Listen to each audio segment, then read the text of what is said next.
Hi, I'm Adrena Wilhelm from Canine Companions for Independence. Today, we're going to learn how to teach your dog to stop barking. It may sound nonsensical, but to stop your dog from barking, first, teach him to bark on command. Give your dog the command to speak.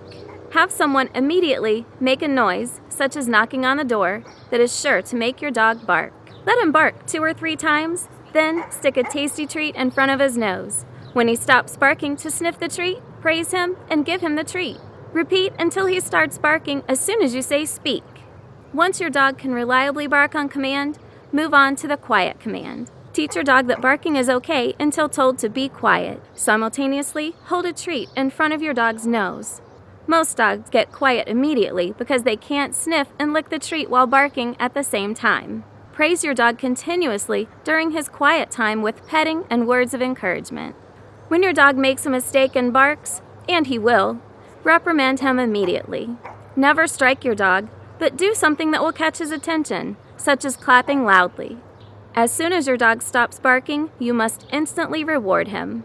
If you are still having trouble, then you may need to spend some time working with your dog on specific barking situations. Here are a few of the more common ones. If your dog is in his crate or confined to a room behind a baby gate or other barrier, he may bark because he wants to be with you. But if that's not always possible, then you'll need to train him to stay quiet. Next time he's barking uncontrollably in his more confined space, try this. Start by turning your back and ignoring him. Whenever he stops barking, turn and praise him. Give him a treat and make a game of it. As he catches on that being quiet gets him a treat, lengthen the amount of time that he must remain quiet before being rewarded. Dogs that are afraid of other dogs will often bark at them.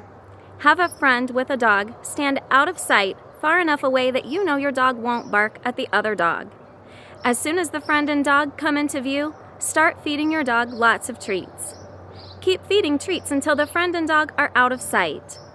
Ask your friend and her dog to gradually walk closer. Don't try to progress too quickly. It may take days or weeks before your dog can pay attention to you and the treats without barking at the other dog. When the doorbell rings, your dog alerts you to the presence of an intruder by barking wildly. Once you've taught your dog the quiet command in a calm environment, practice in increasingly distracting situations. Teach your dog to react to the doorbell by going to a special place and laying quietly while the intruder comes into the house. Start by tossing a treat on his mat and telling him, "Go to your place." Have him go to his place before you give him the treat. When he's reliably going to his mat to earn a treat, up the ante by opening the door while he's on his mat. If he gets up, close the door immediately. Repeat until he stays on the mat while the door is open. Then increase the difficulty by having someone ring the doorbell while your dog is on his mat. Reward him if he stays in his place. Try these techniques to stop your dog from barking. All of them can be successful, but don't expect miracles overnight. The longer your dog has been practicing the barking behavior, the longer it will take for him to change his ways. Let's recap. First, teach your dog to speak or bark on command. Once he has that down, teach him to be quiet on command. Use treats and praise to help get the desired outcome. And lastly, be patient and consistent in training. Don't expect overnight changes.